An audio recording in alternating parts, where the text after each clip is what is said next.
Buongiorno, di nuovo in diretta con Focus TG. È rientrato l'allarme dopo il devastante incendio che è scoppiato ieri pomeriggio in un ex capannone di materiale plastico a Urbana. Il sindaco ha detto: siamo in attesa dei dati ufficiali di ARPAF, il servizio di Francesco Ratai. Stiamo attendendo il noto ufficiale di ARPAF, ma già da ieri sera era rientrata grazie all'importante lavoro fatto dai vigili del fuoco. È in attesa dei dati ufficiali di ARPAF il sindaco di Urbana, Michele Danielli, ma i primi esiti ufficiosi sono confortanti. Un sospiro di sollievo per tutto il comune e per i territori vicini all'ex capannone di via Corsarelli, dove sono stipate ingenti quantità di materiale plastico bruciate rapidamente alle 14 di ieri pomeriggio. La densa nuvola nera era visibile da chilometri di distanza. Immediata l'ordinanza del sindaco di Urbana, tuttora in vigore, che invitava i cittadini a muoversi solo in caso di necessità e a tenere chiuse le finestre. Sulle cause, per ora ignote, è stata aperta un'indagine. Uno stabile abbandonato, quindi sì, non c'era un'attività che possa aver determinato un innesco, mi spiego, energia elettrica o altro, quindi. Tra l'altro credo sia partito tutto dall'esterno, dal deposito esterno, fortunatamente sempre grazie all'intervento dei vigili del fuoco tempestivi la parte interna del magazzino è stata colpita in una piccolissima parte. Dal sindaco un grazie a quanti sono intervenuti con prontezza. Ieri uno spaventone per tutti e colgo l'occasione per ringraziare anche a nome della cittadinanza l'importante lavoro fatto dalle forze dell'ordine, in primis i vigili del fuoco, polizia locale e carabinieri di Casale di Scotosio per la tempestività dell'intervento. Continua la strage sulle strade, c'è stato un tragico schianto a Pradipozzo di Portogruaro, un'ennesima vittima in sella ad una moto. Kevin Laster, centauro 31enne, ha perso il controllo del mezzo finendo contro un trattore e morendo sul colpo. La dinamica della tragedia è tutta da ricostruire. Sul posto SUEM e carabinieri dell'impatto, il giovane è finito sotto il mezzo agricolo e non c'è stato nulla da fare. Vediamo dalla prima pagina del Gazzettino, vediamo un titolo: Kevin, chi era il 31enne travolto dal trattore, la passione per la moto, la natura, la pizza, l'amore per la compagna e il figlio di 1 anno. E provocano incidenti e scappano. Ci sono anche questi incoscienti, questi pirati, 2 pirati della strada denunciati a Castelfranco. Uno di questi, un camionista, era fuggito dopo aver ferito una nonna e la sua nipotina di 7 anni. Prima la stretta, poi l'urto, un impatto che ha completamente distrutto la parte frontale dell'auto guidata da una signora di 59 anni. Con lei c'era anche la nipotina di 7. La giovane nonna stava percorrendo la rotatoria di Bella Venezia a Castelfranco quando un camion di targa straniera ha stretto la curva, urtando violentemente contro il mezzo, distruggendone tutta la parte anteriore. Attimi di terrore per la donna al volante, riuscita nella velocità di quanto accaduto solo a vedere che il mezzo aveva targa portoghese. Il camion, infatti, nonostante un primo segnale di rallentamento, ha proseguito la sua corsa senza fermarsi e prestare soccorso. Ferite ma non in modo grave, lei e la nipotina hanno rimediato 7 e 5 giorni di prognosi. Intanto i vigili della locale si sono messi sulle tracce dell'azienda portoghese che si è ritenuta estranea ai fatti, dando però gli estremi del conducente e garantendo così il giusto risarcimento alle vittime del sinistro. Il camionista è atteso ora in Italia tra poco più di una settimana per l'identificazione formale e gli addebiti a suo carico. Non il solo caso di pirata della strada, sempre a Castelfranco, questa volta in Borgo Pieve. Un automobilista originario di Vigonza ha urtato un passante fratturandogli il braccio e causandogli 30 giorni di prognosi. L'uomo sceso dal veicolo ha inveito ed è subito risalito, lasciando la persona al suolo, soccorso dal fratello di questo. Giunto sul posto una pattuglia della polizia locale, raccolte le testimonianze, l'uomo e la vettura sono stati immediatamente rintracciati, il conducente è stato fotosegnalato e denunciato per fuga e omissione di soccorso. Davanti agli ennesimi casi di mancato soccorso a Castelfranco, il sindaco invita sempre a denunciare i sinistri, sottolineando l'importanza di avere una rete capillare di telecamere di videosorveglianza nella zona. Aiutano perché sia le telecamere di videosorveglianza che i lettori target ti consentono di individuare chi causa l'incidente. A Castelfranco Veneto i controlli funzionano, abbiamo gli strumenti e gli agenti preparati a far sì che appunto nessuno possa rimanere impunito. 3 ragazzine sono finite nei guai per aver rapinato una coetanea. Sentiamo in diretta Chiara Gaiani con Cristian Roque Allende per la parte tecnica. Te Chiara da Padova. Direttore, buongiorno ai telespettatori. Purtroppo diventa sempre più una piaga quella delle aggressioni, delle liti violente tra minorenni. Lo aveva detto anche il comandante provinciale dei Carabinieri, colonnello Michele Cucuglieli, generale, la scorsa settimana durante la festa dell'Arma. Ed è accaduto proprio in queste ore la notizia della denuncia con l'accusa di rapina aggravata ai danni di 3 ragazze, una 19 anni, le altre 2 sono minorenni. I fatti risalgono allo scorso 3 maggio durante l'Aperishow a San Giorgio delle Pertiche nella frazione di Arsego, una festa che ha attirato davvero migliaia e migliaia di giovani. Le 3 avrebbero individuato la responsabile di uno sgarbo in amore, quindi tutto sarebbe nato per una vendetta, pianificando una vera e propria azione nei suoi confronti. L'avrebbero infatti aspettata riempita di botte, di calci e di pugni per poi rapinarla del telefono cellulare e della borsa con dentro alcuni contanti. Una ragazza minorenne, tutti residenti nella provincia di Padova. Quest'ultima alla fine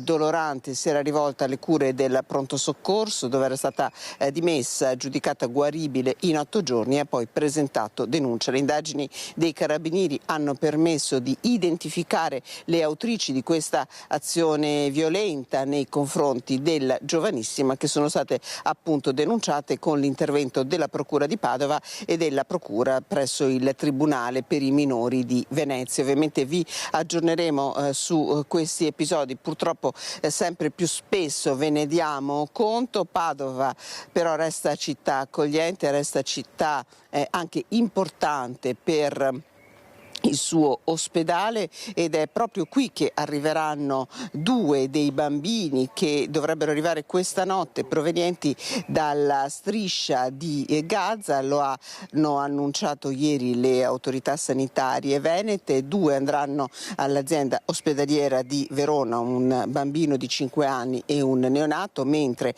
un bambino di 8 anni e un bambino di 2 anni saranno accolti a Padova, non solo dall'azienda ospedaliera ma in realtà da tutta la città, perché l'università stessa metterà a disposizione 2 appartamenti per ospitare le famiglie nel quartiere del Portello. Il bambino di 8 anni ha delle lesioni oculari, il bambino di 2 invece varie ustioni e traumi al volto. Davvero piccole vittime di cui per fortuna qualcuno riesce a prendersi cura. Io direi che da Padova per ora è tutto. Ringrazio Cristian Roque Allende per la collaborazione tecnica e restituisco la linea allo studio.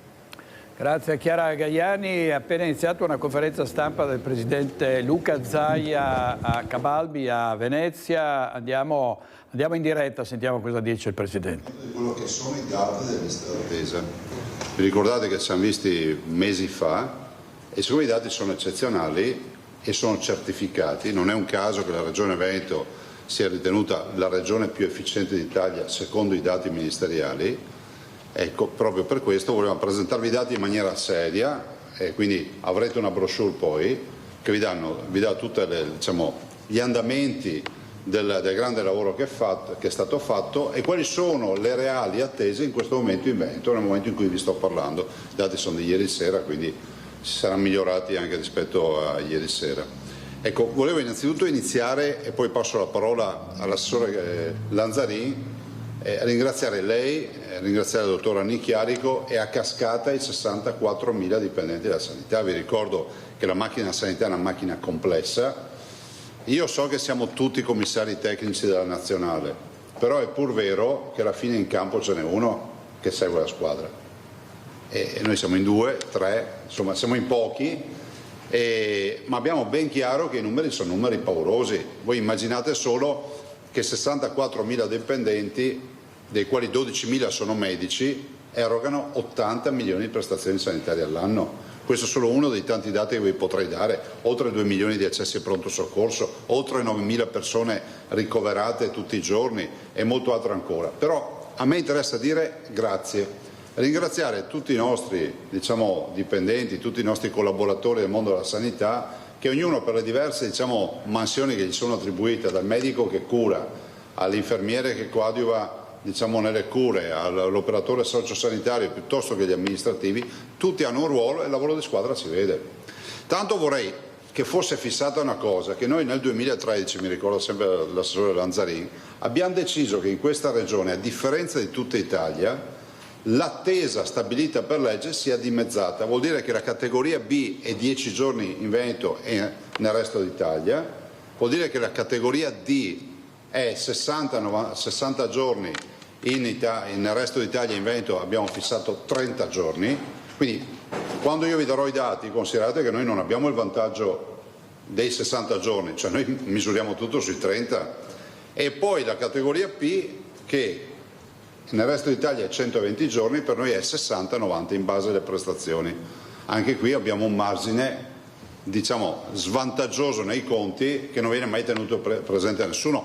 Per farci un esempio che rende subito l'idea, se noi oggi in questo momento portassimo le attese, le allineassimo ai parametri nazionali, le nostre attese diventano veramente infinitesimali, ma noi vogliamo continuare a ragionare su questo. Ci rendiamo conto che abbiamo chiesto un grande sacrificio alla sanità, perché quando tu riduci da 60 a 30 giorni vuol dire che dimezzi i tempi, ma ci rendiamo anche conto che un benchmark come questo dà dei risultati. Vi faccio un esempio ancora più banale, farà sorridere, ma managerialmente ha un senso quello che vi dico. Dopo fa sorridere l'esempio che faccio, ma rende l'idea. Se voi portate in avanti le lancette del vostro orologio, a me sono concesso che qualcuno abbia ancora le lancette sull'orologio, insomma, la portate avanti di 5-10 minuti, sapete cosa accadrà? Che arrivate sempre in anticipo agli appuntamenti, perché poi vi dimenticate che l'orologio è più avanti di quello dell'orario previsto. E così è successo, che per noi ormai è normale avere 30 giorni, ma se uno si ferma a pensare dice sì, ma 30 qua, ma in giro per il mondo sono 60 giorni o 120. Quindi questa è stata anche una sfida che abbiamo vissuto assieme a tutti i nostri operatori e la sfida è stata ottima. Io voglio solo dirvi due cose. Prima di darvi due numeri, poi ne parla approfonditamente l'assessore Lanzarin. Intanto perché ci sono liste d'attesa, lo ricorderò fino alla nausea, perché la semplificazione non ci può andare bene e soprattutto la semplificazione quando diventa demagogica è poco rispettosa nei confronti dei cittadini. Ve lo dico perché la lista d'attesa è un paziente che attende di poter essere preso in carico e sia eseguita la prestazione. Intanto la mole. Se eroghiamo 80 milioni di prestazioni sanitarie, pensate che eroghiamo quasi 20 milioni, sono 17 milioni di prestazioni ambulatoriali, voi capite che i numeri sono grandi, perché poi alla fine l'imbuto ci porta sempre ai 12.000 medici, non è che possiamo dividere per 64.000, ma sono 12.000 poi quelli che firmano la ricetta, fanno la visita, fanno le prescrizioni. Allora, è liste d'attesa. A me piacerebbe che si vedessero anche i fattori ogni tanto, magari messi in fila su una tabellina. Primo, l'erogazione di un servizio che si rifà a un'offerta che noi diamo. Se noi fossimo a 50 anni fa o 40 anni fa non avremmo neanche l'ecografia da dare come servizio ai nostri cittadini.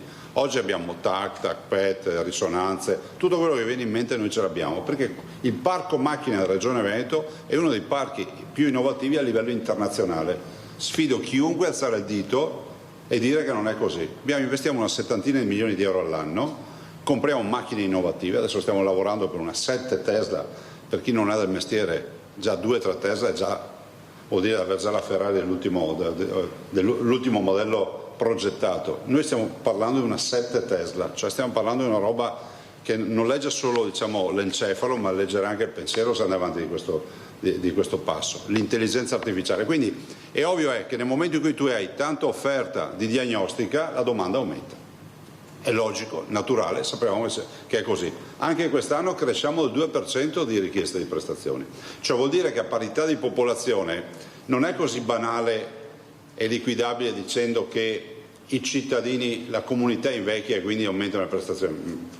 È vero fin là, potremmo parlare di cataratte se volete, ma la verità è che l'offerta diagnostica che noi forniamo ogni anno ci permette di essere sempre più performanti. Pensate, adesso arriverà l'intelligenza artificiale, cioè quando noi adesso compriamo i mammografi che fanno la foto della mammella, della ghiandola mammaria, e in base alla paziente che hanno davanti l'archivio rifà con la stessa scansione, lo stesso centramento, la nuova foto in modo tale che sia esattamente sovrapponibile a quella di un anno fa, 2 anni fa, e poi fra qualche anno vedremo di 10 anni fa, capite che il sistema sta cambiando in maniera innovativa.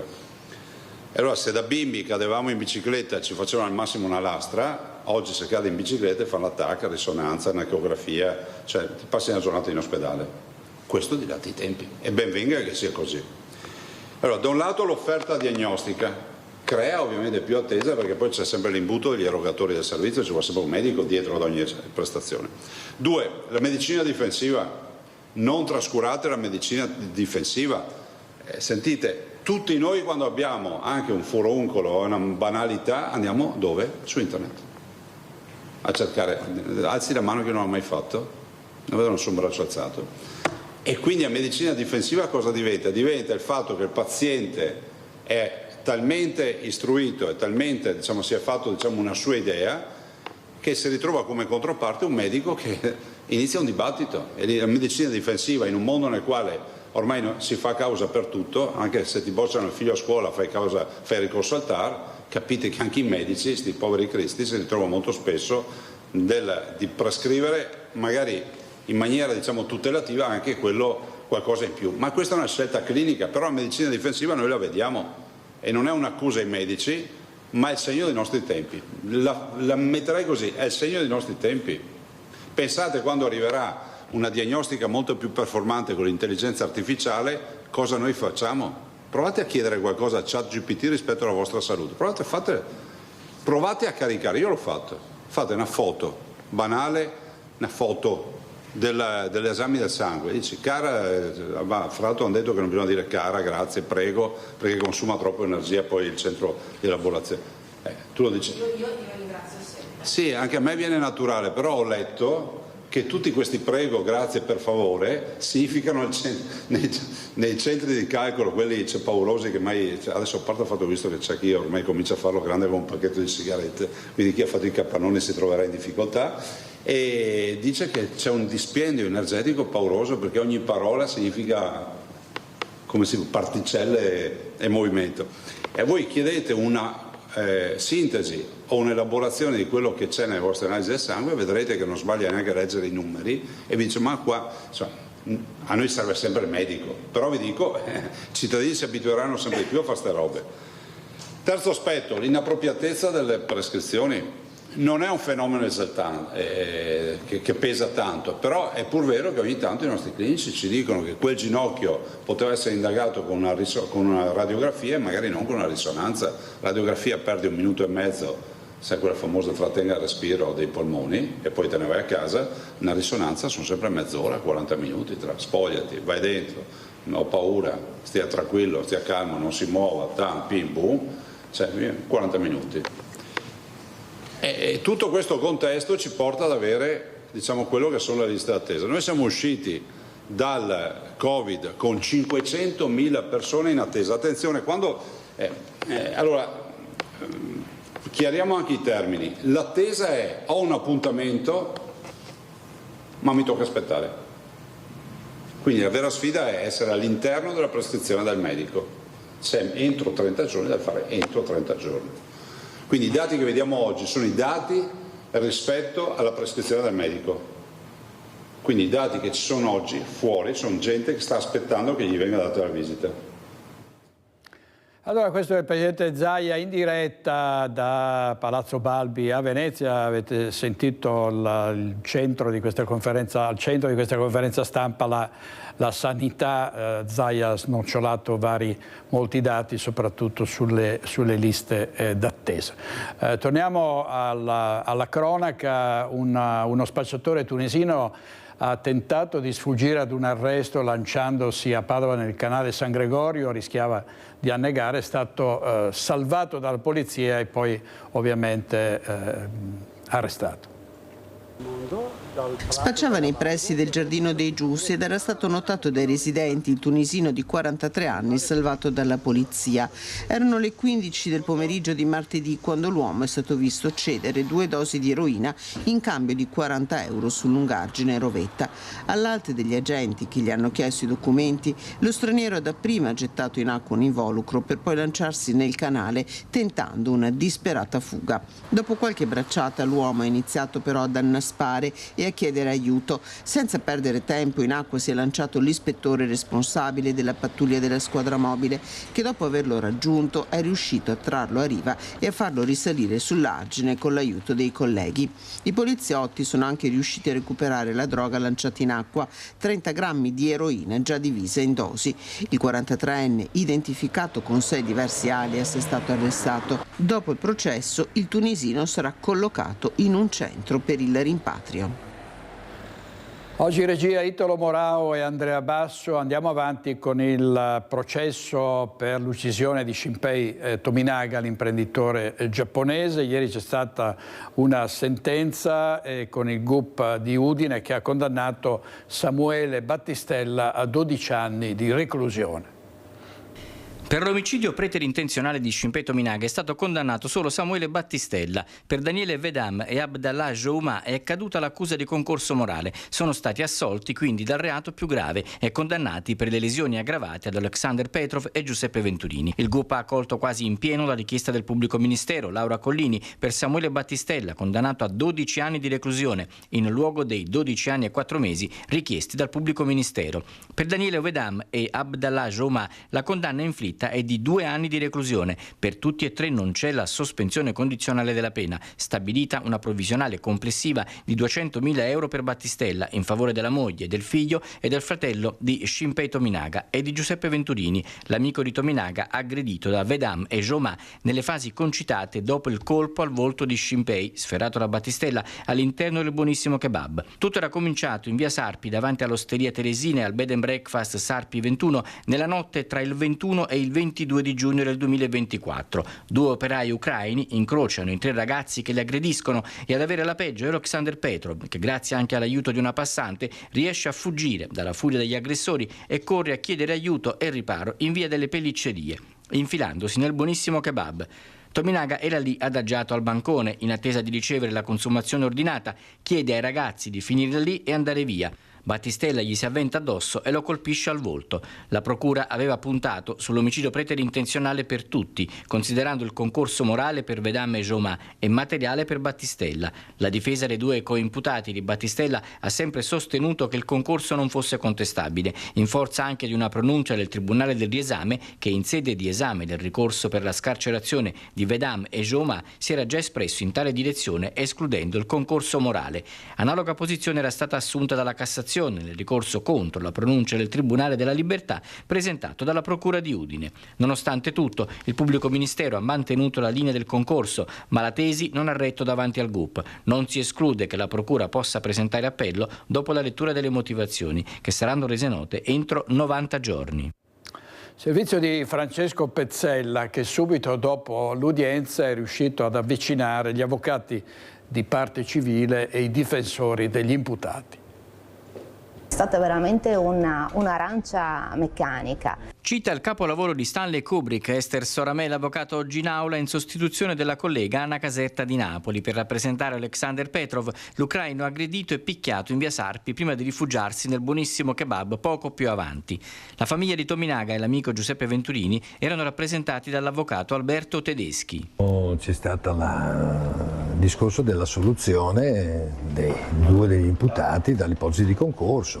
Leggeremo la sentenza, le motivazioni e poi la Procura della Repubblica valuterà l'impugnazione. Ovviamente laddove ci sarà un'impugnazione del pubblico ministero sicuramente ci sarà anche un'impugnazione da parte della parte civile nei limiti di quelli che sono gli interessi della parte civile. Il pugno che poi ha sferrato Battistella al povero Tominaga, la forza di quel pugno è stata data proprio dall'aggressione che ha subito il signor Petrov dinanzi a Teresina. I video insomma, che abbiamo visto non lasciano nessuno spazio ad equivoci. Per Samuele Battistella la condanna più pesante, 12 anni di reclusione senza la sospensione condizionale.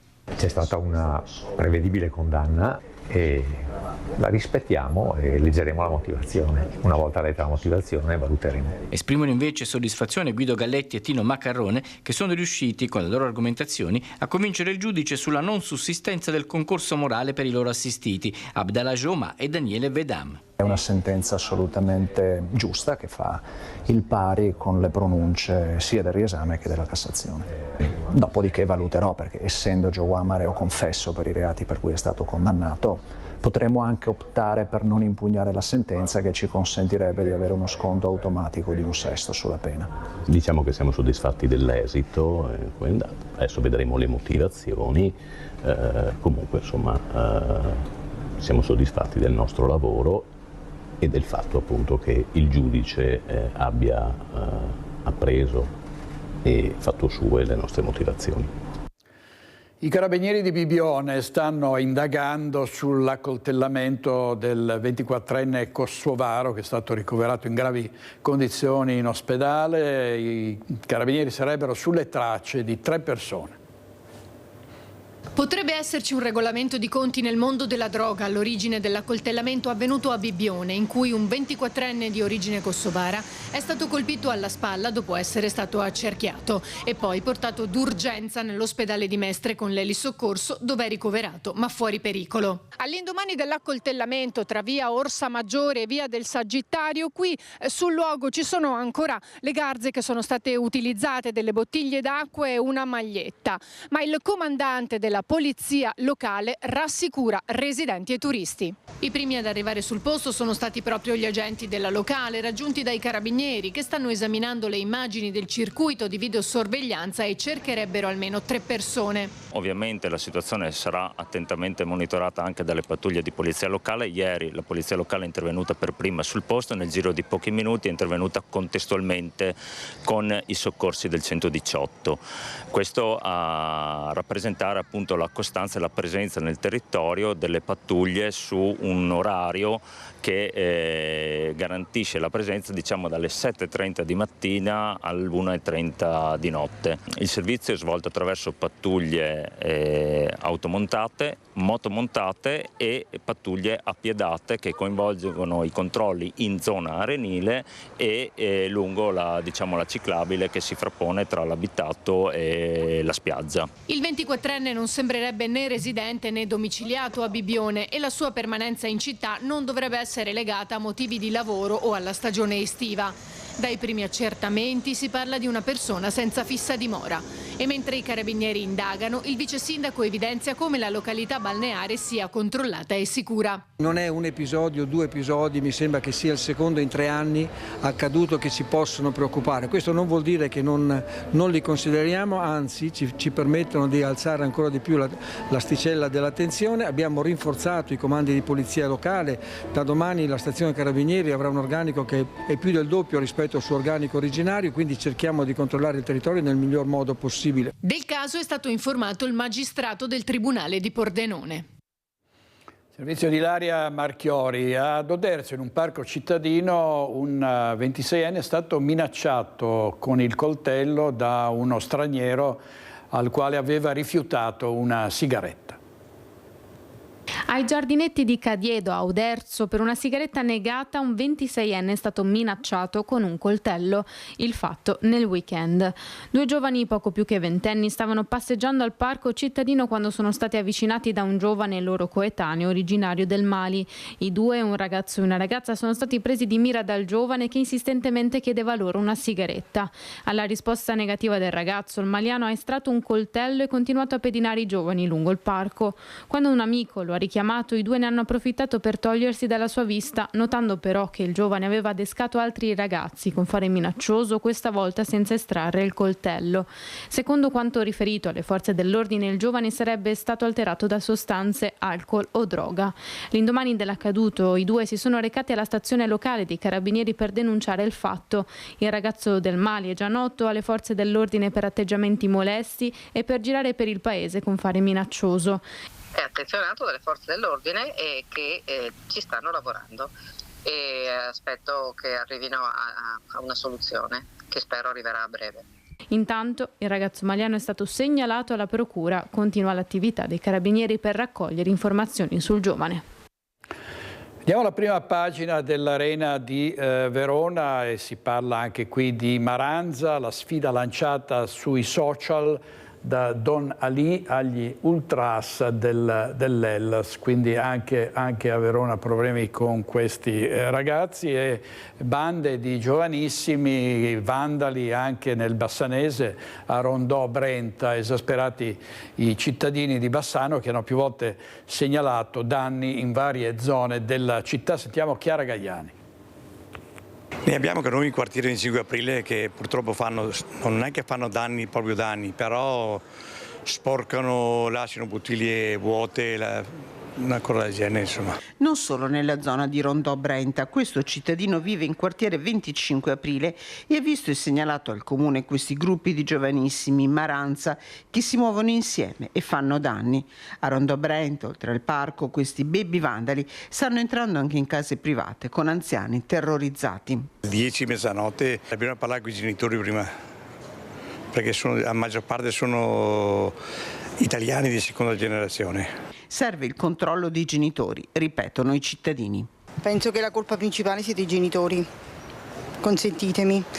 Vogliono dire che la scuola sia sì, la scuola è anche educazione, però principalmente i genitori dovrebbero stare un po' più attenti con i figli e poi anche i social sono la rovina della nuova generazione. Non ci sono pene certe soprattutto, questo è il problema. Se ci fosse una pena commisurata, sicura, certamente il problema almeno si può un pochino in parte risolvere. Speriamo che si investa nell'educazione e nella scuola, perché parte tutto da lì, nell'integrazione. Manca un po' l'educazione alla base, lavoro in una scuola primaria, per cui penso che le famiglie siano fondamentali nel dare un principio dei valori, insomma, di comportamento. Forse può darsi che manchi un pochino questo. E poi quando si trovano insieme di fatto si fanno trascinare? La del branco è un pochino quella che fa la differenza, quando uno ha dei valori magari mette in discussione un pochino quello che è il comportamento altrui, se invece i valori non ci sono mi faccio trascinare. E sulla questione di Maranza è intervenuto anche il sindaco di Bassano del Grappa, Nicola Finco. Purtroppo è una situazione che stiamo verificando non solamente a Rondò Brenta ma in diverse zone della città. Sono dei gruppetti di ragazzini che sono già tutti schedati, sappiamo benissimo chi sono, ma sono tutti minorenni e nei confronti dei minorenni non abbiamo molte possibilità di intervento, se non quello ovviamente di sollecitare le famiglie e cercare ovviamente anche di riportare sulla giusta strada questi ragazzi. Quello che noi chiediamo è di segnalarci il più possibile questi casi, c'è già una collaborazione intensa tra la polizia locale e le altre forze dell'ordine per intervenire. Abbiamo chiesto come amministrazione di intensificare i controlli soprattutto la notte in tutti i parchi cittadini, però sappiamo che di fronte a certe situazioni possiamo sì fare i controlli, però poi si arriva fino ad un certo limite, nel senso che questi ragazzi più che identificarli altro ad oggi non possiamo fare, però sicuramente da parte dell'amministrazione c'è la massima attenzione. Abbiamo parlato di sicurezza anche ieri sera a Focus, tra gli altri ospiti Joe Formaggio che ha inalberato un cartello a favore delle zone rosse. Sentiamo cosa ha detto. L'abbiamo tirato fuori domenica e adesso partiremo giovedì con la raccolta firme. Sono già partiti i cittadini a Vicenza, in via Napoli, dove succede di tutto. A Vicenza cominceremo la raccolta delle firme perché io sono andato dal prefetto, ho chiesto la zona rossa, mi ha detto no, faremo degli altri provvedimenti perché la zona rossa quando... E alla fine in 15 giorni non è cambiato niente, anzi a Vicenza la situazione è peggiorata, hanno coltellato uno l'altro. Ho parlato anche col sindaco, neanche il sindaco vuole la zona rossa. Vicenza ha bisogno della zona rossa perché sta funzionando a Verona, sta funzionando, ho parlato con Mario Conte, sta funzionando a Treviso, ha funzionato a Padova dove il vostro sindaco adesso non la vuole più, però i 3 mesi di... non l'ha mai voluta, però è funzionata perché io ho parlato con i commercianti, con i commercianti in centro a Padova. Con la zona rossa le cose cambiano. Vicenza sembra un bollettino di guerra, ogni giorno giornali e in TV è un disastro. Ha detto ieri sera Joe Formaggio con uno striscione, ne ha fatte ieri sera una puntata molto movimentata come spesso succede a Focus. A proposito di Vicenza, vediamo l'SOS lanciato dai cittadini di Via Napoli, che è una delle zone più degradate. Sentiamo. Spaccio, aggressioni e degrado, obiettivo vivere in sicurezza il proprio quartiere, perciò i residenti di Via Napoli hanno avviato da pochi giorni una raccolta firme per chiedere che venga istituita una zona rossa, antidoto per allontanare le brutte presenze. La risposta dalle istituzioni arriverà venerdì in seno ad un comitato ordine e sicurezza straordinario convocato dal prefetto proprio con l'obiettivo di incontrare, ascoltare e spiegare ai cittadini che cosa comporterebbe tale soluzione. Questo venerdì abbiamo già convocato i residenti di Via Napoli per una seduta speciale del Comitato Ordine e Sicurezza Pubblica, a cui sarà presente anche il sindaco. Ovviamente loro fanno bene a chiedere sicurezza, quanto agli strumenti quelli dobbiamo valutarli noi. Tenete conto che la zona rossa comporta l'accompagnamento al domicilio delle persone fermate e mi sa che il domicilio è proprio in Via Napoli. Forse dovremmo stare un po' attenti a chiedere l'utilizzo di strumenti che vanno conosciuti, letti e spiegati dai tecnici, che sono naturalmente i vertici delle forze di polizia. Pochi giorni fa anche il primo cittadino aveva incontrato i residenti che da qualche tempo, proprio con l'intento di riappropriarsi del territorio, allontanando le brutte presenze, hanno preso l'abitudine di incontrarsi all'incrocio tra Via Napoli e Via Battaglione Monteberico per fare delle passeggiate collettive serali nel quartiere, disincentivando così la presenza di pusher e tossicodipendenti. Dopo l'incontro con i residenti di Via Napoli che abbiamo fatto proprio in Via Napoli, cioè in strada nei giorni scorsi, ci siamo sentiti, ho telefonato al prefetto perché una delle richieste da parte dei residenti era di poter avere un incontro con prefetto, questore, comandante dei carabinieri e della Guardia di Finanza all'interno del Comitato di Ordine Pubblico e Sicurezza. Ci vedremo venerdì, sarà l'occasione per fare il punto, per capire dai residenti le varie difficoltà, ma anche per mettere in campo le azioni da parte delle forze dell'ordine. Sindaco di Vicenza Giacomo Possamai, torniamo a Cabalbi, a Venezia, in diretta perché il Presidente Zaia sta rispondendo alle domande dei giornalisti. Sentiamo. La sua posizione sempre sul solito tema, cioè trattative, confronti. No, mi viene da sorridere perché ogni volta che parlo sembra che io sia il portabandiera di questo tema. La verità è che seguo anch'io il dibattito a livello nazionale che c'è sui giornali, che voi giustamente riportate, e quindi cercheremo di capire cosa accadrà. Se nulla cambierà sotto il sole è ovvio che noi andremo... allora diciamo che ci sono due possibili varianti, no? Da quello che leggo. Una che sia quello dello sblocco dei mandati. Non si è capito fino a che livello e per che cariche, no? Nel senso che i sindaci, vedo che c'è dibattito anche per i sindaci. Dall'altro l'eventuale slittamento delle elezioni. Allora, se non interviene nessuna di queste due componenti, o meglio la seconda non interviene, noi si va comunque a votare, anche se i mandati sono sbloccati, si va a votare entro l'autunno. Se interviene lo slittamento si andrà a votare in primavera, con sblocco dei mandati o senza sblocco dei mandati. Tutto qua, io non ho altro da aggiungere perché non sono nella stanza dei bottoni e non so di cosa stiano discutendo in questa fase. Trovo di buon senso il fatto che, ma non perché sia parte in causa, quindi parlo anche come si può dire, con un po' anche di difficoltà, per il fatto che qualcuno sia giunto a questa considerazione che un'Italia a macchia di leopardo, al di là di tutte le belle dichiarazioni che abbiamo sentito contro il blocco a favore del blocco dei mandati in passato, oggettivamente poi si arriva lì che siamo davanti a un'Italia a macchia di leopardo. C'è un'ipotesi, Presidente, di cui si sta parlando, cioè che se venisse sbloccato il terzo mandato per i presidenti di regione, indipendentemente da quando andare al voto, la lista del Presidente, la sua lista, non sarebbe più la lista solo degli italiani o dei leghisti, ma la lista che metterebbe assieme un po' tutti i candidati di tutte le forze politiche della coalizione, quello che è Roberto Listino. Ma perché Listino è un'altra roba. Una lista civica è un'altra cosa, non la sento da te, non so, l'avranno scritto i giornali, immagino. Con me nessuno ha mai parlato. Ma lei cosa eventualmente? Non ho mai parlato, cioè io è una novità che sento da te, no? Presidente, quando Fratelli d'Italia ha fatto l'apertura al terzo mandato nei giorni scorsi, non è stata chiarissima, mi sembra che ci sia una sorta di zona grigia che si continua anche a legionare, quindi oggi a non essere chiara, vale a dire la conferenza delle regioni ha già mandato un documento, Fratelli d'Italia in realtà pare di capire che chieda un ulteriore documento che dia un'indicazione più esplicita. Lei cosa ne pensa? Chiederà a Federica? Mi fermerei al pare che tu hai detto non ne so nulla, nel senso che non so, è una lettura che tu dai e forse in tanti date non ne so nulla di questa richiesta. Nel senso che non so se ci sono interlocuzioni in questa fase con Federica, cioè non te lo so dire.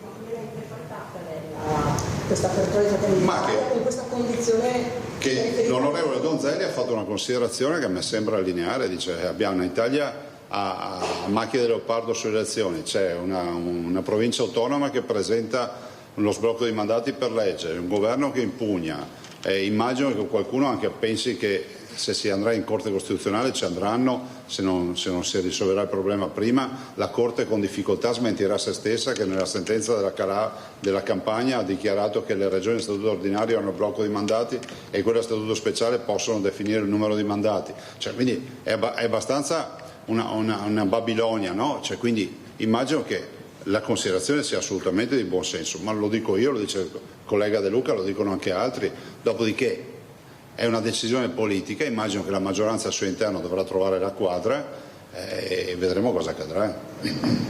Altro? Sempre a tema terzo mandato, ne approfitto per chiedere un commento su un'agenzia di questa mattina. Il Presidente Tajani ha parlato, intervistato in radio stamattina e ha detto il dibattito sul terzo mandato. Io sono sempre pronto a discutere, ma riteniamo che 2 siano sufficienti. Non è una questione di volontà popolare, anche Mussolini e Hitler hanno vinto le elezioni. Insomma, è una linea molto dura quella di Forza Italia e se come diceva sia Donzelli che altri esponenti di Fratelli d'Italia, serve un'unanimità, con dichiarazioni anche un po' scioccanti come questa di Tajani. Non ve lo so dire, nel senso che è un dibattito all'interno del governo, poi vedremo quale sarà il risultato, non ne ho la più pallida idea a che punto sia arrivato il dibattito, di cosa stiano discutendo, quindi siamo tutti in attesa di capire quale sarà la risultanza di questo dibattito. Ma che Tajani paragoni la volontà popolare con Mussolini e Hitler? Io non ho nessun commento da fare. Ok, le chiedo un'altra cosa che riguarda il governo. Qualche settimana fa lei ha preso una posizione molto netta sul fine vita e ha detto è necessario che adesso il governo legiferi, lo chiedono le regioni, lo chiedono i cittadini. Pare che proprio il fine vita sia uno dei temi su cui si stanno interrogando i partiti della maggioranza, presentando comunque una legge. Che cosa ne pensa, Presidente? Beh, che non c'è nulla di nuovo sotto il sole, sono progetti di legge in discussione in Parlamento, quindi non c'è nessuna novità sul fine vita. Fine vita ha già i progetti di legge in Parlamento, ne stanno discutendo, immagino che la maggioranza farà una proposta come maggioranza, ancora non si conosce questa proposta. Io ho sempre detto una frase che faceva sorridere qualcuno, invece sta diventando realtà, che il fine vita, come per l'autonomia, o lo fai per scelta o lo dovrai fare per necessità. Allora, questo il Presidente Luca Zaia in diretta, avete sentito, ha parlato della situazione caotica del terzo mandato, perché Fratelli d'Italia e Lega sono favorevoli, ma si oppone Antonio Tajani di Forza Italia, si sta parlando addirittura di uno slittamento delle elezioni non più in autunno ma in primavera, veramente una un guazzabuglio anche di ipotesi, di congetture, di proposte, vedremo. Anche il Presidente, avete visto, ha cercato di dribblare un po' le domande dei giornalisti. Ieri sera si è parlato anche a Focus del confronto per le regionali, in particolare tra Fratelli d'Italia e Lega. Sentiamo il duello tra Roberto Bette, consigliere regionale della Lega, e Gio Formaggio, consigliere regionale di Fratelli d'Italia. E mi dispiace perché io, quando ho corso con Zaia governatore, ho corso pancia a terra e non vedo che problema sia per i leghisti correre con un governatore che è di Fratelli d'Italia. Cioè, questo non lo capisco. Tornando a Vannacci, direttore, perché è il futuro del Veneto, no? L'ho detto 1000 volte, non è che quando c'era Galan, non è che Galan finisce e comincia Zaia, ci siamo uccisi o siamo diventati matti perché perdevamo il Doge, no? Vi ricordate? Il nord-est sono io. È partito Zaia, ha lavorato bene, adesso finisce Zaia, partirà uno di Fratelli d'Italia e andrà bene lo stesso. Non che parte anche uno della Lega, ma non capisco.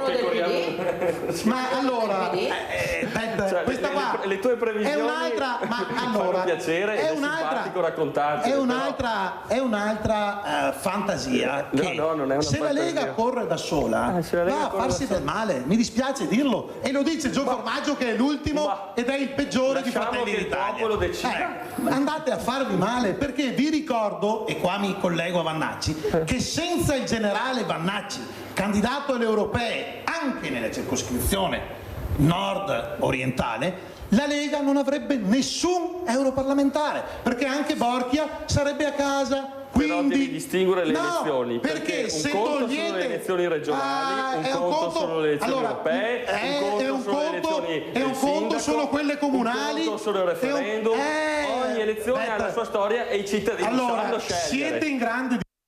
Questo era il duello ieri sera tra Bette e Formaggio. Adesso andiamo a Vicenza e torniamo sulla cronaca, sulla sicurezza, perché ci sono i dati della polizia locale, in particolare del nucleo speciale. Andiamo in diretta da Daniele Garbin con Simone Squarcina per la parte tecnica. A te, Daniele.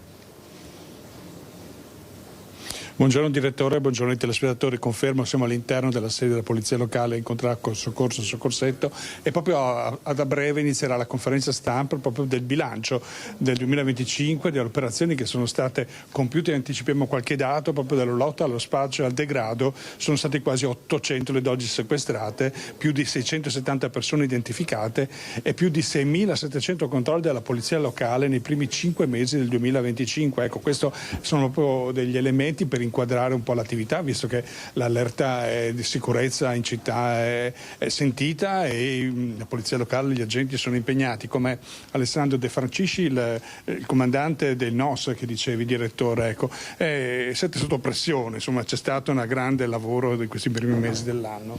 Sì, c'è stato un grande lavoro che ha portato comunque i suoi frutti, infatti il nucleo operativo ha messo in campo 75 operazioni antidroga che hanno portato i suoi risultati, come per esempio 5 arresti per quanto riguarda lo spaccio di sostanze stupefacenti, a 22 denunce per spaccio di sostanze stupefacenti e oltre 45 segnalazioni di persone che hanno acquistato sostanza stupefacente. L'attività ha portato anche una cosa interessante a 41 perquisizioni sia personali che domiciliari. Domiciliari perché partendo proprio dall'area verde di Campomarzo dove stazionano gli spacciatori siamo riusciti ad individuare gli appartamenti dove alcuni di loro alloggiano e quindi siamo riusciti con questo a fare alcune perquisizioni che hanno portato poi a esito positivo. Sono cambiate un po' le operazioni, le dinamiche nello spaccio a Vicenza, sappiamo che l'epicentro è Campomarzo, ma lui lo state controllando e quindi questo dovrebbe in qualche modo interagire. C'è una diminuzione o stanno semplicemente spostandosi? Allora, diciamo che i controlli che noi mettiamo in atto nell'area verde chiaramente comportano ad una modifica del loro modus operandi. Sicuramente chi va ad acquistare sostanze stupefacenti sapendo che l'area è abbastanza controllata a volte ha paura di andarci perché proprio paura di essere controllato. Quindi qualcuno si sta spostando nei quartieri, cosa che comunque grazie anche alle segnalazioni dei residenti stiamo riuscendo ad individuare e stiamo effettuando tutti i controlli e le operazioni del caso. Ecco, lo spaccio è cambiato anche come modalità, per esempio abbiamo sentito dei reati connessi allo spaccio, il degrado, magari il consumo in qualche modo cambiano un po' la mappa a Vicenza? No, diciamo che bene o male è rimasta sempre quella, qualcosina chiaramente anche loro in base alle operazioni che noi facciamo cercano di modificare il loro modus operandi, ma noi altrettanto nel momento in cui individuiamo e studiamo il loro nuovo modus operandi prendiamo le nostre contromisure, insomma. Va bene, per il momento allora, direttore, se hai domande da fare in questo momento lasciamo proprio all'avvio della conferenza stampa. Grazie a Daniele Garbin, complimenti ai NOS di Vicenza, e poi purtroppo ci sono anche i leoni da tastiera, i cosiddetti haters che istigano alla violenza, che offendono e ogni tanto rimangono però impigliati nella rete della polizia postale. È successo a San Stino di Livenza, dove è stato individuato l'autore di pesanti minacce attraverso i post. Con un post sui social ha minacciato di far esplodere il comando di polizia locale di San Stino di Livenza, ma non l'ha passata liscia. La polizia locale infatti ha avviato immediatamente gli accertamenti per risalire alla sua identità, così come a quella degli utenti che hanno commentato con espressioni ritenute diffamatorie. E una volta scoperto chi fosse, è stato denunciato all'autorità giudiziaria per diffamazione aggravata, reato che prevede la reclusione da 6 mesi a 3 anni e una multa non inferiore a 516 euro. È spiacevole constatare che mentre la polizia locale svolge il proprio compito per garantire la sicurezza, ha commentato il sindaco De Stefani, vi sia chi si permette di insultare e minacciare pubblicamente le forze dell'ordine. E ancora, chi commette questi reati, ha dichiarato il comandante della polizia locale Marchesin, spesso non se ne rende conto. C'è la convinzione che sui social si possa scrivere qualsiasi cosa impunemente. Ma non è così. Nei guai 2 diciottenni a Piove di Sacco, mentre uno guidava, l'altro girava un video seduto sul tettuccio dell'auto. La cosa però non è sfuggita ai carabinieri. Forse cercava di realizzare un video che diventasse virale sulla rete. Quello che ha sicuramente guadagnato però è una denuncia e una multa. Siamo a Piove di Sacco, dove nella serata di ieri un diciottenne di Chioggia, del veneziano, ha pensato di viaggiare sul tetto di una Y10 guidata da un diciottenne del luogo, filmando il tutto col suo cellulare. Non solo questo, perché i ragazzi hanno anche deciso di sfrecciare davanti al comando dei carabinieri del capoluogo della Saccisica. Gli uomini dell'Arma hanno subito fermato l'auto. Il ragazzo sul tetto, visibilmente ubriaco, è stato controllato ed è stata trovata una modica quantità di hashish. I militari hanno quindi deciso di perquisire l'abitazione del giovane, dove è stato trovato mezzo etto di droga e un bilancino di precisione. Il diciottenne è stato quindi denunciato per possesso di droga e multato per ubriachezza molesta. Il conducente della vettura, invece, ha ricevuto una multa per guida pericolosa e inosservanza di trasporto persone, oltre al ritiro della patente e il fermo del mezzo. Poi vandali sempre operativi, è stato danneggiato uno dei pianoforti decorati posizionati in alcuni angoli del centro storico di Bassano del Grappa, in vista della maratona pianistica di domenica prossima. Al nostro microfono lo sdegno dell'organizzatore, il maestro Luigi Ferro. Ci racconta tutto Vanessa Banzatto con il supporto tecnico di Alessandro Costacurta.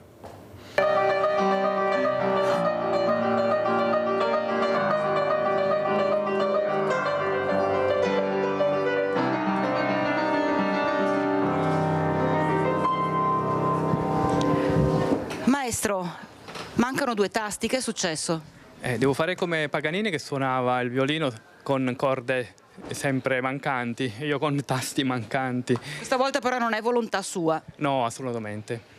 Purtroppo martedì abbiamo posizionato i pianoforti, 4 pianoforti per Bassano, e già tardo pomeriggio abbiamo riscontrato un atto di vandalismo attuato su questo strumento in piazza. Sono stati tolti i 2 tasti, tra l'altro lei diceva ci vuole una gran forza, ci vuole proprio la convinzione di toglierli quei tasti. Sì, effettivamente hanno staccato e spezzato tasto nero della tastiera e quindi questo dispiace perché ho sempre riscontrato grande interesse anche tra i ragazzi, facevano così, si riunivano intorno ai pianoforti, era una gran festa, evidentemente e tra l'altro anche in orari dove c'è gente, perché la notte vengono chiusi, quindi l'operazione non è stata fatta di notte, è stata fatta in tardo pomeriggio. Continuano vandalismi, atti vandalici che continuano proprio in centro a Bassano. Questa cosa crea parecchio sdegno. Sì, mi dispiace perché si cerca sempre di dare qualcosa di bello anche esteticamente, infatti i pianoforti non sono semplici pianoforti, sono pianoforti decorati e infatti il progetto così ha come titolo decorati dall'artista Alchimie Visive Silvia Ferrero e con fotografie artistiche, quindi c'è anche un lato estetico oltre che sonoro nella bellezza, perché come dire l'arte ha incastri tra le varie tipologie di arte, quindi non si può prescindere l'una dall'altra. Però nonostante questo, ecco, ci sono delle persone che evidentemente ciò o non piace oppure vogliono mettere la loro firma. Mettere la loro firma nella maniera più sbagliata possibile, anche perché proprio si va a danneggiare una cosa pubblica, una cosa che dovrebbe portare gioia, bellezza, serenità alle persone. Sì, esattamente. Però devo dire la verità che la ditta che fornisce i pianoforti, Silvana Telatino, sono stati veramente disponibilissimi sia per mettere a disposizione i pianoforti che celeri e professionali. Già stamattina hanno prelevato i tasti rotti che ora si trovano in studio, nel laboratorio per essere riparati e già oggi il pianoforte può essere ripristinato al suo scopo. Tutto questo in vista della maratona pianistica che in due appuntamenti si svolgerà proprio qua a Bassano. Esattamente, sabato 14 in Rezzonico e il giorno dopo, domenica 15, sul ponte, come di consueto, sul ponte di Bassano dalle 10 alle 21. Un appuntamento, quello soprattutto sul ponte, che è sempre atteso e partecipatissimo. Sì, ci saranno almeno 150-160 musicisti che si alterneranno alla tastiera del pianoforte e non solo, ci saranno anche altri strumenti accompagnati dal pianoforte e provenienti da ogni dove, conservatori dal Veneto, da Bologna, dal Trentino. È veramente un gran successo. In questa edizione della maratona pianistica, nei 7 appuntamenti in calendario, hanno aderito circa 1000 musicisti. Maestro, se lei si trovasse davanti l'autore o gli autori di questo gesto, cosa direbbe? Beh, è difficile, vorrei capire il perché, la motivazione di questo gesto e magari consigliargli di ascoltare un po' di musica pianistica, così magari il cuore gli si ingentilirebbe. Grazie a Vanessa Banzato e ad Alessandro Costacurta. Vediamo un'operazione della Guardia di Finanza. Non pagava le tasse da 8 anni l'azienda metalmeccanica di Campo San Martino, controllata dalle Fiamme Gialle, che hanno scoperto un giro di denaro e sequestrato beni per 190.000 euro anche in Romania, dove vivevano i titolari, marito e moglie, che sono stati denunciati. È nata da un controllo in un'azienda metalmeccanica di Campo San Martino partito un anno fa, l'operazione che ha portato la Guardia di Finanza di Cittadella alla denuncia di 2 coniugi romeni, titolari di 2 società dell'Alta Padovana, e al sequestro preventivo di beni per oltre 190.000 euro.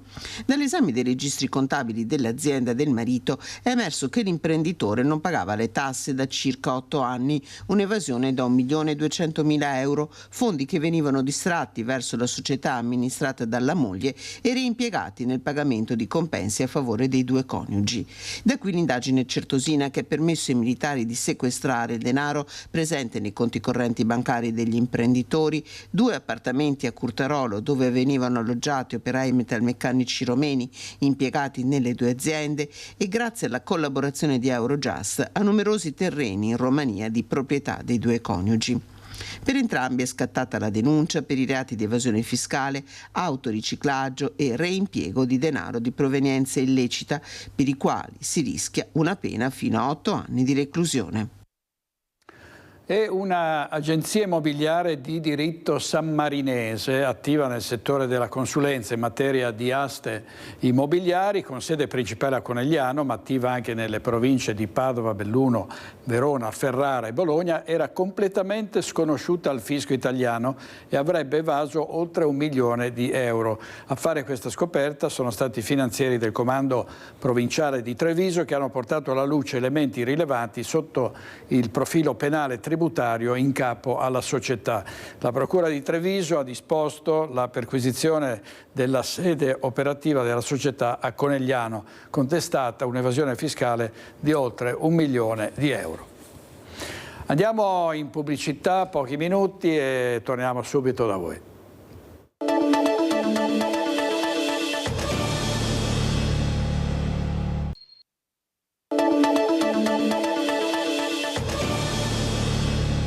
In diretta con Focus TG alla Dunata Triveneta di Conegliano. Ci saranno anche le penne nere di Marostica, che hanno annunciato la candidatura per ospitare l'edizione del 2028. Ci colleghiamo con Ferdinando Garavello e Andrea Benetti.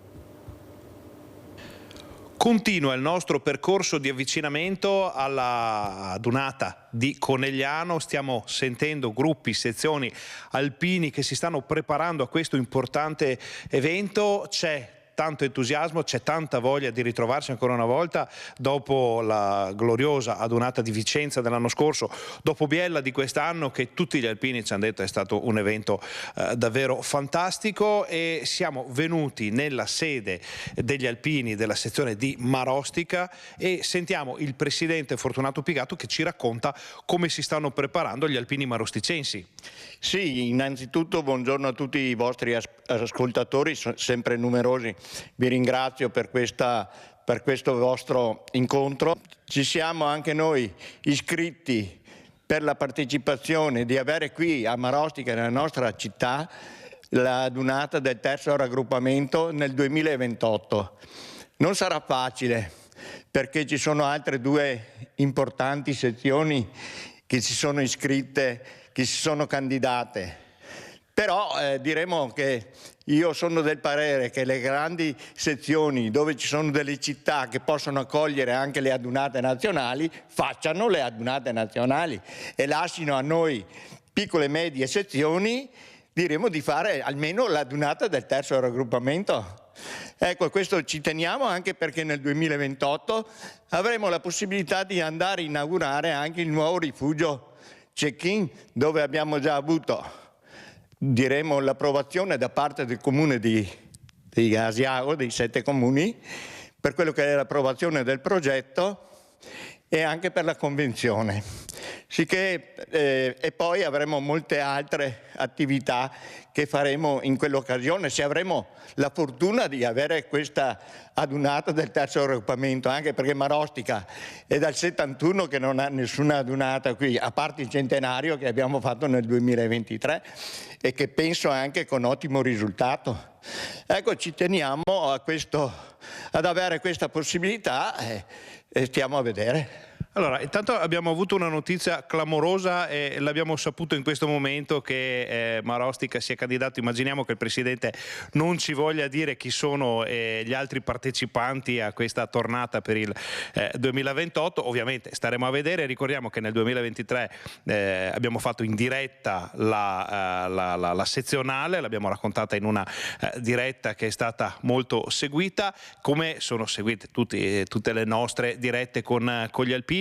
Presidente, prima di lasciarci, che cosa vi aspettate dalla Triveneta di Conegliano dopo quello che si è vissuto in questi anni con le adunate? Ma diremo che Conegliano innanzitutto è una sezione che è molto importante, anche perché abbiamo avuto la possibilità di incontrarci nei vari incontri ultimamente, anche per avere la conoscenza di questa organizzazione. E mi sembra che veramente si stanno dando da fare e c'è sicuramente, quando organizzano gli alpini, è sempre un successo. Su questo non ci piove. Con questa considerazione del Presidente Fortunato Pigato, che ringraziamo anche per questa notizia, noi ci prepariamo alla donata di Conegliano. Grazie ancora a tutti voi, ai vostri ascoltatori, e ci vediamo a Conegliano numerosi. E ovviamente Conegliano a sua volta si prepara ad accogliere migliaia di penne nere, e allora andiamo in diretta dal nostro alpino preferito Lucio Zanato. A te, Lucio.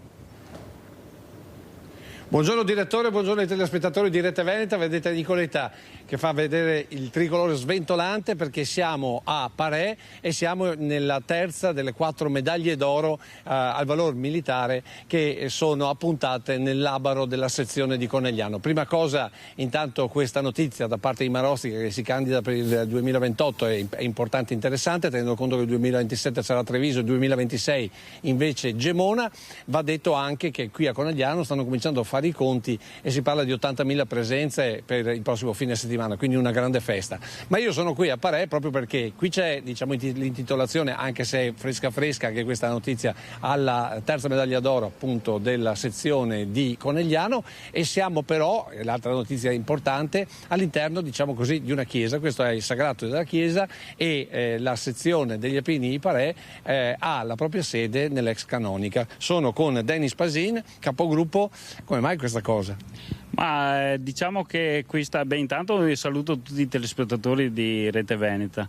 Intanto questa sede è stata voluta e desiderata dal nostro Monsignor Don Fausto Scapin, che purtroppo non ha potuto vederla perché è venuto a mancare prima. È andato avanti, e anche perché dopo si è susseguito il Covid e noi ci siamo un po' prolungati con l'allestimento e la sistemazione della sede. Ecco, altra cosa importante, cosa che non capita spesso, direttore, è avere un monumento dedicato agli alpini. Nicoletta lo sta facendo vedere proprio all'interno proprio dell'area della chiesa. Sì, anche il monumento è stato voluto da sempre Don Fausto Scapin, quello ha fatto in tempo a vederlo, era un suo desiderio di avere gli alpini nella comunità, e penso che più in centro di così non poteva averli. Ecco, a proposito di alpini, passo avanti perché abbiamo veramente come dire, 2 ali di alpini schierati.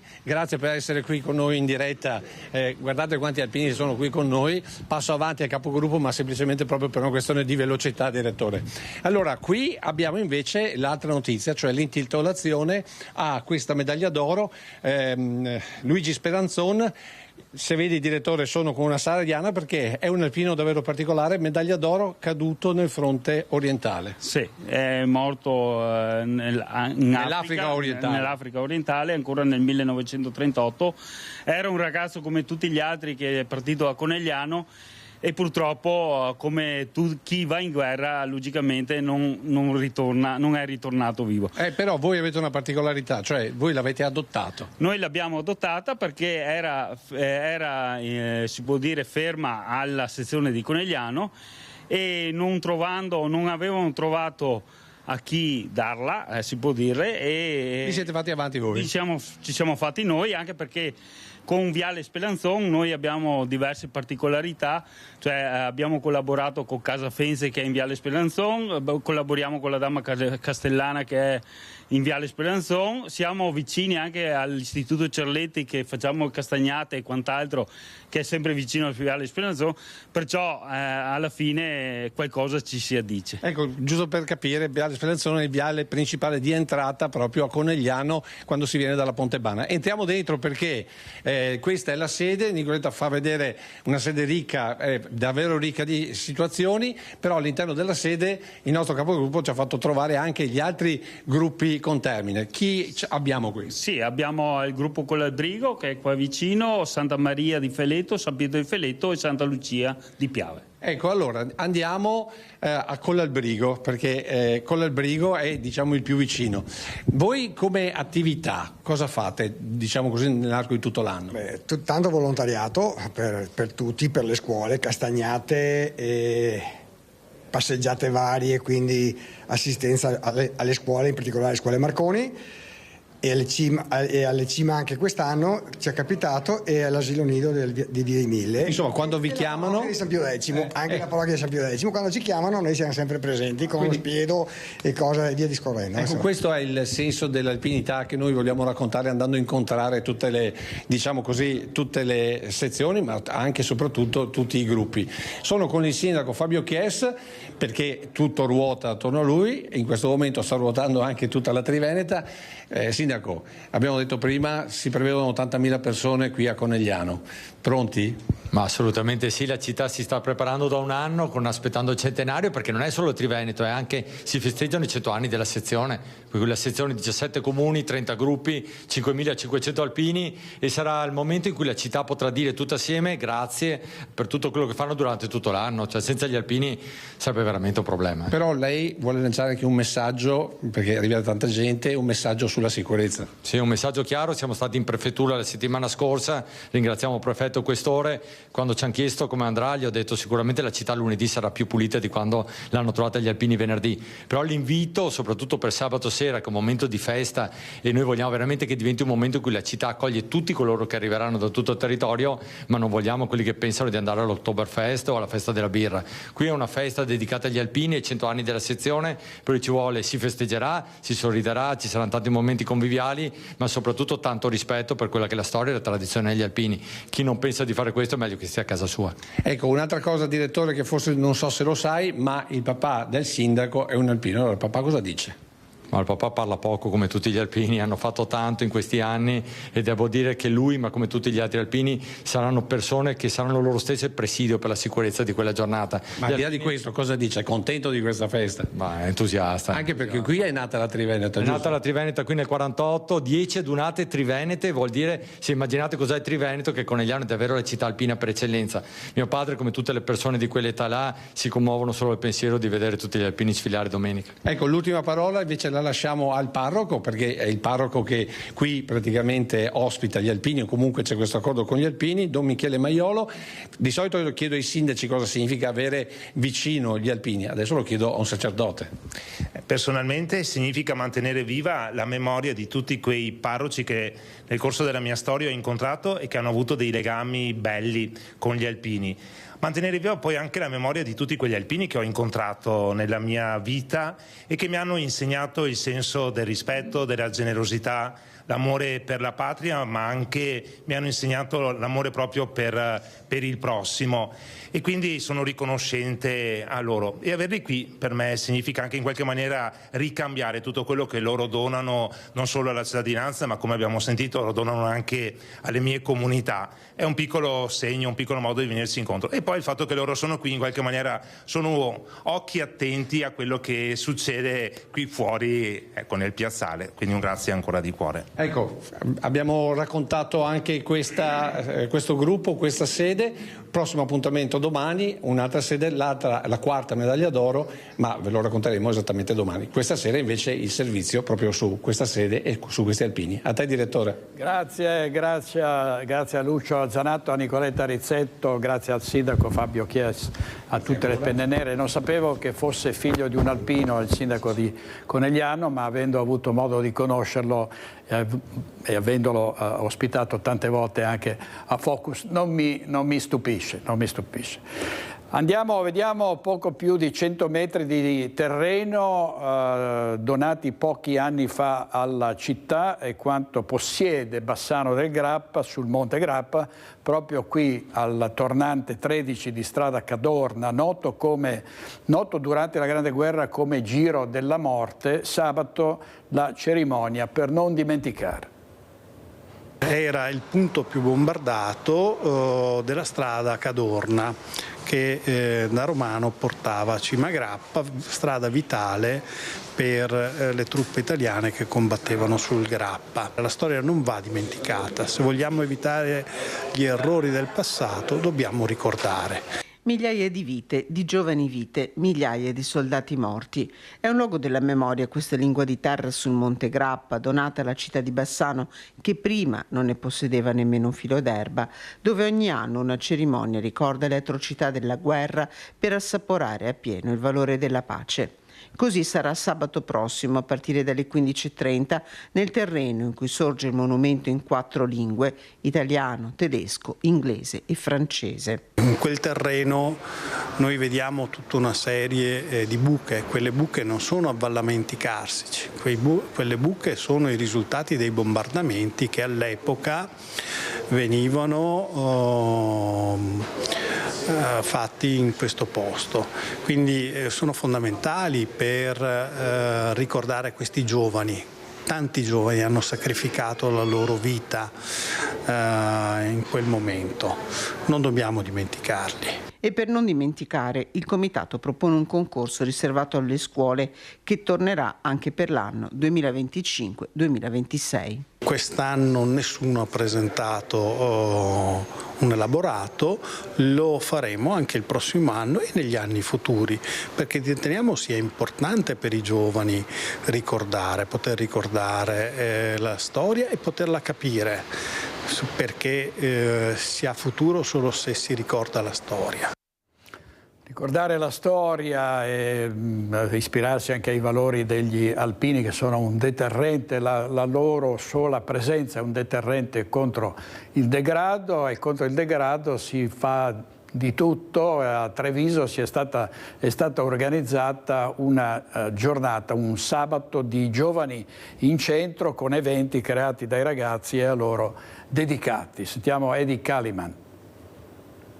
È un progetto che nasce dai giovani, per i giovani. Ci siamo riuniti in un tavolo di coprogettazione con commercianti, professori, genitori e appunto molti giovani delle scuole di Treviso. Una Treviso a misura di giovane prende forma attorno a quest'idea l'evento Giovani in Centro, che si terrà sabato 14 giugno dalle 11:30 fino a mezzanotte nel centro città. Un progetto che è partito nel 2023 con l'obiettivo di ricostituire e ricompattare una comunità educante che nel periodo del Covid si era un po' persa, e una cosa significativa e innovativa è la partecipazione dei commercianti, oltre che delle scuole, delle famiglie, delle istituzioni, e con al centro i ragazzi. La manifestazione prenderà il via al Bastione San Marco con l'apertura dell'iscrizione alle 11:45 per i workshop sull'Agenda 2030 delle Nazioni Unite. Sempre qui alle 12:30 il pranzo comunitario per prepararsi ai workshop e alle attività in centro del pomeriggio. La sera ci sarà una piccola festa dove sentiremo suonare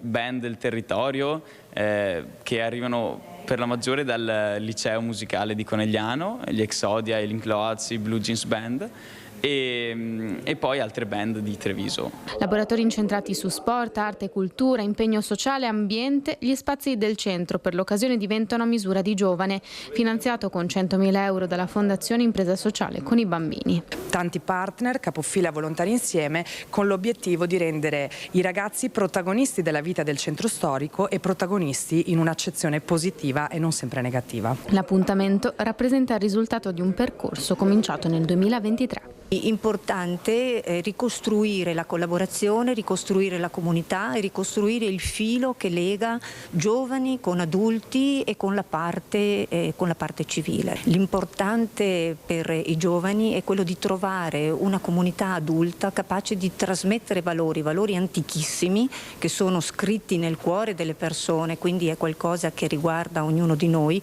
e recuperare questo rapporto. Progetti come questi, finanziati da soggetti esterni, non rimangano fine a se stessi, e quindi la continuità fondamentale è quella che abbiamo costruito con il progetto Giovani Treviso. La cooperativa LS, che gestisce il progetto Giovani, era partner di questo progetto, e questo crea una connessione, una continuità fondamentale. E sabato prossimo a Treviso si prevede che saranno 40.000 persone che si recheranno all'ippodromo per assistere al concerto dei Pinguini Tattici Nucleari.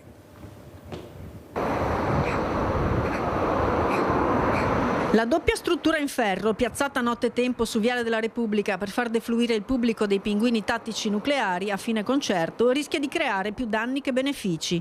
A dirlo sono i ciclisti e i cittadini e la federazione FIAB, che si chiedono come sia stato possibile interrompere la ciclabile per mettere queste strutture che di fatto compromettono in modo evidente la sicurezza delle persone. È una cosa veramente che mi lascia perplesso completamente, perché la pista ciclabile non va violata per regola, per codice, e questa è una cosa secondo me molto grave. Trovo meraviglia perché sia stata fatta questa cosa qua, non riesco a capirlo.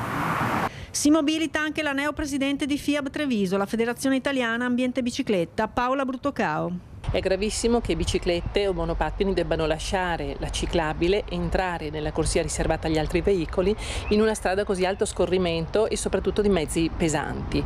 Auspichiamo, ma siamo certi che verrà trovata una soluzione affinché in ambo i lati rimanga una ciclabile libera e quindi favorisca la mobilità anche di questi mezzi, soprattutto in previsione di questo concerto che vedrà molte persone arrivare. Ricordiamoci che un anno e una settimana fa una giovane donna ha perso la vita in Viale della Repubblica proprio mentre andava in bicicletta. A tutte le critiche risponde il sindaco di Villorba, Francesco Soligo, chiedendo pazienza. Si tratta in fondo solo di qualche giorno. Quella struttura che è stata posizionata sopra la cinta dell'ipodromo è stata comunque commissionata da chi ne sa più di noi di sicurezza per cercare di avere un varco nell'uscita, quindi che porti pazienza per 2 giorni. La pista ciclabile in strada ovest è a ambi i lati, quindi può usare tranquillamente quella all'altro posto.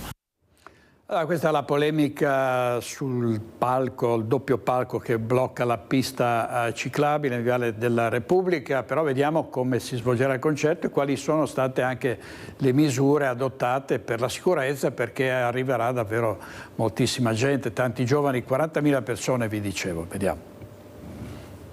Le strade principalmente verranno chiuse in Viale della Repubblica dalla rotonda dell'Aldi, per farci capire, fino alla statale, e questo verrà da mezzogiorno in poi fino a cessate esigenze, si presume intorno alle 4 del mattino, e verrà chiusa anche la statale all'altezza dell'ipodromo, quindi tra la rotatoria dell'ipodromo fino a via fino a via Fontane Sud. Il concerto dei pinguini tattici nucleari all'ippodromo di Treviso sta testando le ottime capacità del comando di Villorba di gestire tutta la viabilità, che si prevede molto intensa. Oltre alle chiusure delle strade c'è anche un piano parcheggi, tutti a nord del comune, studiato per oltre 2 mesi, che prevede aree di scambio con bus navetta della MOM, punti di afflusso e deflusso con accessi anche pedonali in tutta sicurezza. Uno dei parcheggi sarà anche da Nonno Andrea, che rende disponibili 3.000 posti. Lì ci saranno i bus navetta che preleveranno le persone e le porteranno nella piazza del comune.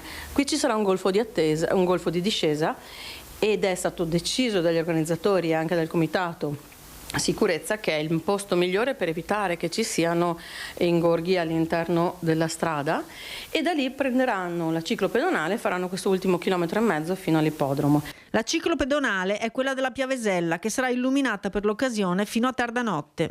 Tutti i nostri parcheggi, che sono posizionati a nord, con poco arriveranno, i pedoni possono arrivare tranquillamente a percorrere la ciclopedonale in completa sicurezza. La nostra ciclopedonale, tra le altre cose, rimarrà illuminata tutta la notte, quindi è pienamente sicura. Una rete di volontari della Protezione Civile accompagnerà anche i pedoni in sicurezza per segnalare i percorsi, e chi volesse farne parte può ancora contattare il comando di Villorba. Ci sarà anche un numero attivo per la viabilità, 329 17 26 163, in funzione venerdì e sabato, ma non finisce qui. Metteremo delle barriere agli ingressi della Viale della Repubblica in modo che queste non potranno essere scavalcate da malintenzionati, quindi le persone che si troveranno su quell'area saranno sicuramente protette. Qualche disagio è inevitabile quando si parla di eventi così mastodontici, ma il sindaco Soligo guarda piuttosto alle opportunità per il territorio. I nostri albergatori, bed and breakfast e tutte le strutture ricettive sono sold out già da mesi, quindi c'è gente che arriva addirittura giovedì sera, quindi credo che un po' di pazienza da parte di tutti porta anche ad avere eventi di questo tipo. Andiamo in pubblicità con i nostri registi Italo Moravo e Andrea Basso e poi torniamo subito.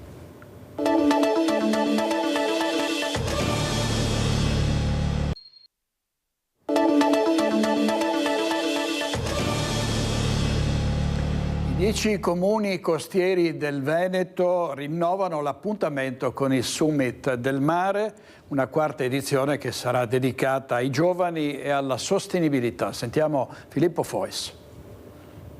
Riuniti nella conferenza dei sindaci del litorale, i 10 comuni costieri del Veneto rinnovano dal 2022 l'appuntamento con un summit del mare che è laboratorio permanente di progettazione partecipata al più ampio livello possibile, coinvolgendo amministratori, imprese, operatori pubblici e cittadini. La quarta edizione del summit punta sui giovani e sulla sostenibilità. La sostenibilità sociale, ambientale, economica, vista con l'occhio del giovane che si approccia al lavoro, che cerca una soluzione abitativa e quindi in sostanza dalla parte dei giovani cerchiamo di fare sostenibilità vera. Con oltre 25 milioni di presenze turistiche annuali, il litorale veneziano rappresenta il principale polo turistico d'Italia. Si tratta di un patrimonio che va sviluppato anche verso le esigenze lavorative delle nuove generazioni. Cercando di creare le condizioni affinché i ragazzi possano vedere in un'opportunità questo tipo di lavoro, e lo si può fare creando anche maggiori professionalità.